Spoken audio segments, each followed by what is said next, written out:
gue beli mobil listrik tuh gue nggak mikirin si wall charging lagi. Oke, balik lagi di channel gue di Andri Speed. Kali ini episode ngolis. Oke, nah di episode kali ini gue mau bahas tentang keraguan customer ya bang.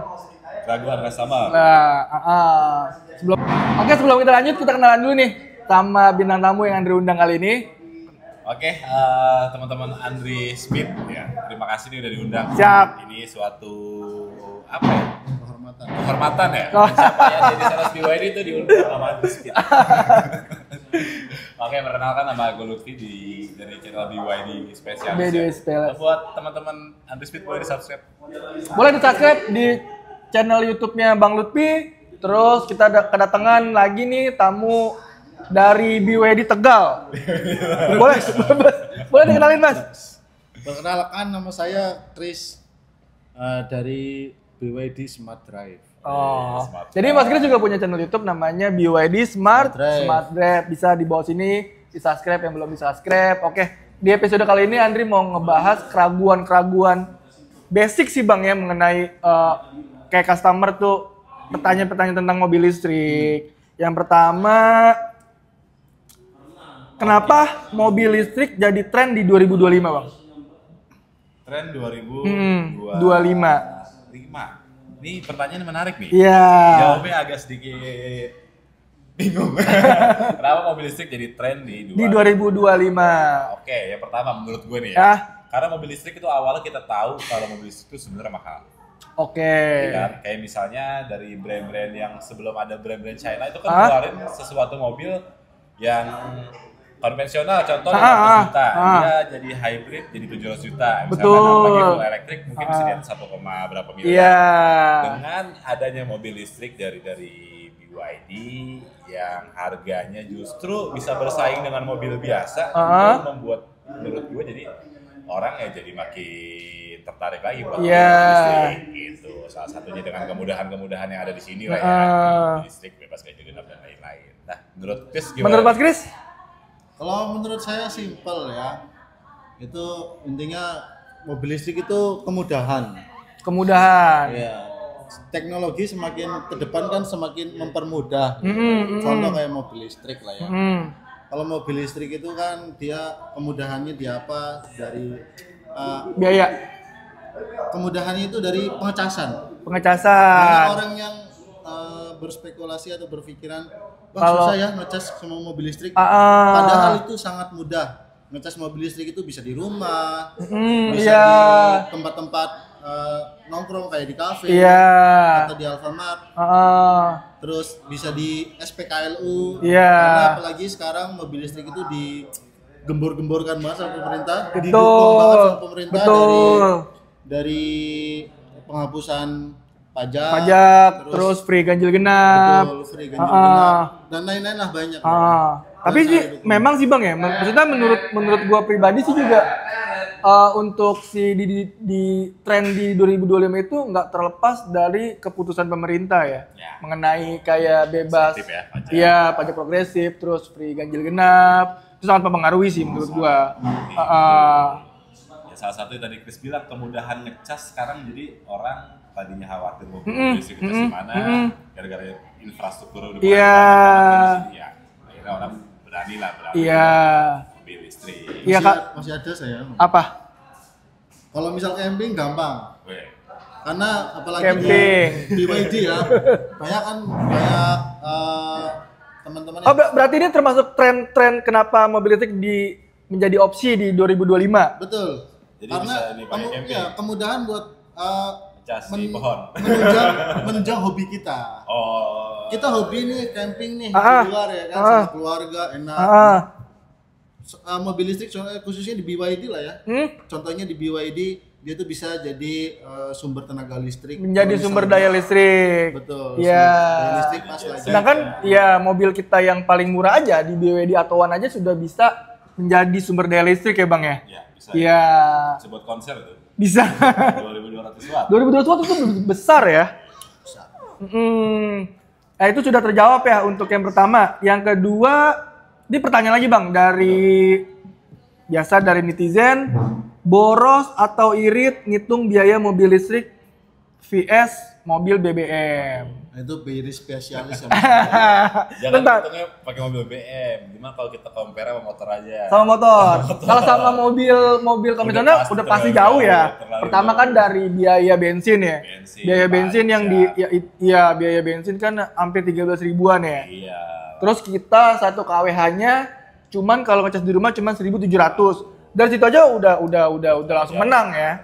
Terlalu jauh. Jangan sama mobil ya, kita sama motor aja ya. Kalau misalkan sama mobil itu mah mungkin kayak minimal banget bisa lebih hemat 70%, sorry. Misalnya gitu. Kalau misalkan pakai mobil CGS sekarang Mas Andri biasanya seminggu 2 juta, seminggu 300 ribu ya biasanya. Kalau pakai mobil listrik paling 30% atau 20% dari itu. Ya 67.000 mungkin. Nah, iya, gitu. Contohnya yang BYD atau One kan dia punya baterai 30 kWh ya. 30 kalau dikali 1.700 ya cuma 50-an. Iya. 50 ribuan itu udah bisa jalan 300 kilo. Nah, ya kita iya 51.000. Nah, kalau misalnya biaya compare tadi pakai mobil listrik ya, apalagi setiap hari pakai mobil. Iya, makanya kita bikin podcast ini untuk menjawab keraguan Bapak Ibu sih mengenai mobil listrik. Oke, lanjut. Mas mau ditambahin nggak? Langsung aja lanjut.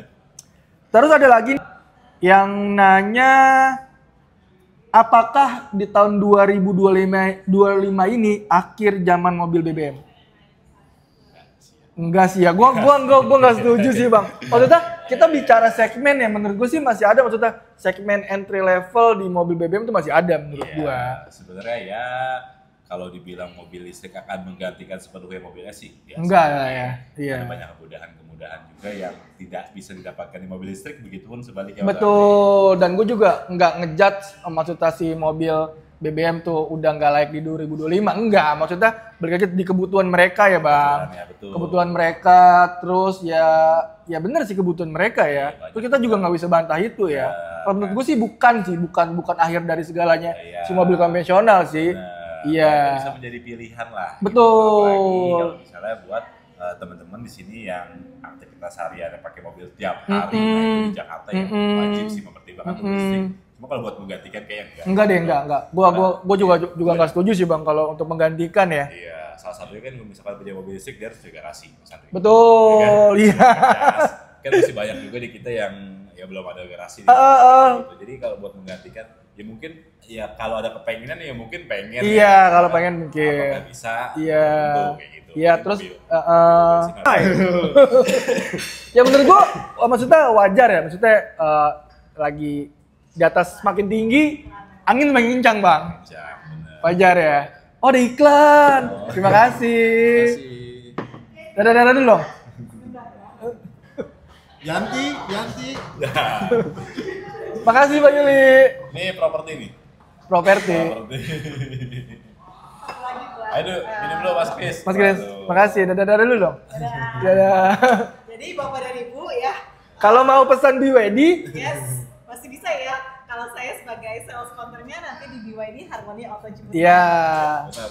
See you. Terima kasih ya Bapak dan Ibu. Makasih. Aduh. Ada iklan. Tadi kita bahas apa?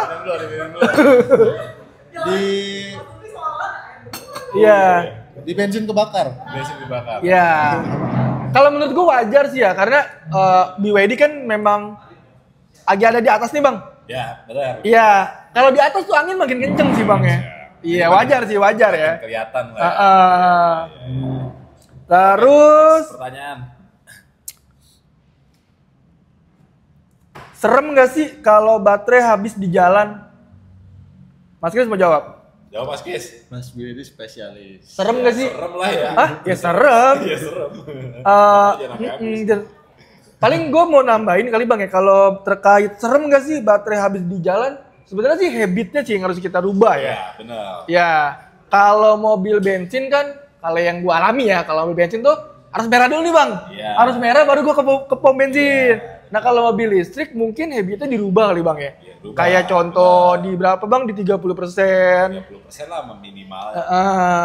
Kadang ada orang sih yang ya ada dua macam cara pengendara mobil biasa. Pertama nunggu bensin merah baru ngisi. Nah, itu tipe gua tuh, Bang. Itu tipe gua. Yang kedua, nunggu bensin ya udah setengah kayak buru-buru ngisi. Iya, ada juga. Gitu, dirubah aja resikonya. Kalau Mas Kris apa nih? Kalau Mas Kris tipe yang mana nih? Kalau saya udah kelap kelip baru di. Soalnya beda gini teman-teman, kalau misalnya mobil mobil listrik ya. Kita akuin lah nggak sebanyak pom bensin yang pertama ya, kayak misalnya habis ya mungkin kalau misalkan mobil biasa ya kita bisa beli di Madura. Iya. Isiin 2-3 satu lagi hidup ya, kalau listrik nggak gitu ya. Jadi kalau misalnya bisa ya umur ya 20% lah minimal banget. 20% ya kita udah harus tahu kira-kira jarak ke SPKL lu berapa kilometer lagi. Iya. Terus kalau misalnya Bapak Ibu belum terpasang si wall charging kan dapat si portable charge ya. Yeah. Malam tinggal dicolok, entah itu naik 10-20% bisa kan. Yeah, lumayan. Atau besoknya habis pulang kerja mampir ke showroom Harmony atau ke SPKLU terdekat. Jadi jangan dibiarkan sama menjaga juga mobilnya biar. Iya. Gitu. Sama kayak kita ngejaga baterai handphone ya. Iya, kita kalau mau aktivitas pasti kita cas dulu dong. Benar. Iya. Maksudnya habit itu aja sih kita rubah aja sih. Kita gitu. Biasa ada mau nunggu habis baru ngisi ya, sekarang jangan sampai habis. Iya, ya sama kayak handphone ya. Kalau mau yang handphone nih, yang penting jangan ngecas sambil dibawa ya. Iya, benar. Sama mobil. Sama. Mobil gimana tuh? Karena kita kalau pakai handphone kan ngecas sambil pakai itu. Nah, kalau mobil jangan ya. Bahaya. Ternyangkut. Terus ini nih Mas. Pertanyaan sih sudah cukup nih. Paling untuk kita ada promo-promo apa nih Mas untuk di bulan ini nih Mas? Untuk kalau mau beli BYD nih. Oke, promo banyak ya? Promo banyak. Banyak yang menarik juga. Apalagi sekarang kayak di BYD atau 3 tipe standar kan sekarang sudah free wall charger. Harusnya belum ada tuh untuk BYD atau 3 tipe standar tuh belum free wall charger. Terus kayak Lion ya? Lion free insurance 2 tahun. Ya, itu mau cash, mau kredit, bisa. Penting leasing rekanan. Iya. Kalau cash Bang, gue beli Lion 7 cash free-nya apa? Sama? Asuransi 2 tahun. Oh sama. Nah, wall charger, kalau misalnya wall charger itu bisa diuangkan juga sebenarnya. Kalau misalnya Lion ya. Jadi kalau misalnya Bapak Ibu punya mobil BYD sebelumnya, kayak udah ada nih wall charger mau diuangkan aja itu bisa. Iya. Nah, kurang lebih 10 jutaan lah. Nah, gitu. Ada kok maksudnya beberapa customer yang dia nggak terlalu butuh sama wall charging karena dia mudah gitu mendapatkan. SPKLU-nya. Iya, kayak di kantor dia tuh udah ada fasilitas. Terus di perumahan dia. Terus ada juga Bang di beberapa apartemen itu mereka udah menyediakan fasilitas. Oh, udah ada. Udah ada, rata-rata udah ada. Makanya banyak juga yang gue beli mobil listrik tuh gue nggak mikirin si wall charging lagi. Iya. Karena di kantor dia udah support. Di lingkungan. Iya. Di apalah promo itu. Oh, M6 Mas Kris. Untuk promo pembelian di bulan ini Mas Kris, di bulan kemerdekaan. Kalau M6 kurang lebih hampir sama kayak Lion. Yaitu free asuransi 2 tahun juga. Free asuransi 2 tahun. Ya, tapi bedanya option. Asuransi 2 tahun atau home wall charger. Pilihan. Oke.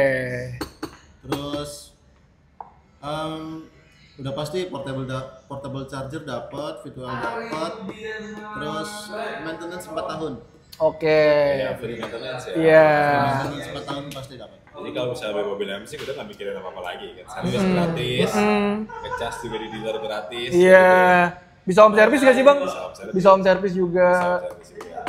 Terus untuk Bapak Ibu yang mau test drive atau lanjutkan pemesanan bisa langsung ke nomor Andri yang ada di bawah sini di 0812 5650 8011. Untuk nomornya Mas Kris 085 786 709 276. Nomor saya 0856 9510 5200. Oke, untuk episode Ngolis kali ini kita sudahi dulu. Jangan lupa di subscribe dan di like video Andri supaya Andri makin semangat bikin videonya. Thank you. Thank you Mas Andri. Thank you.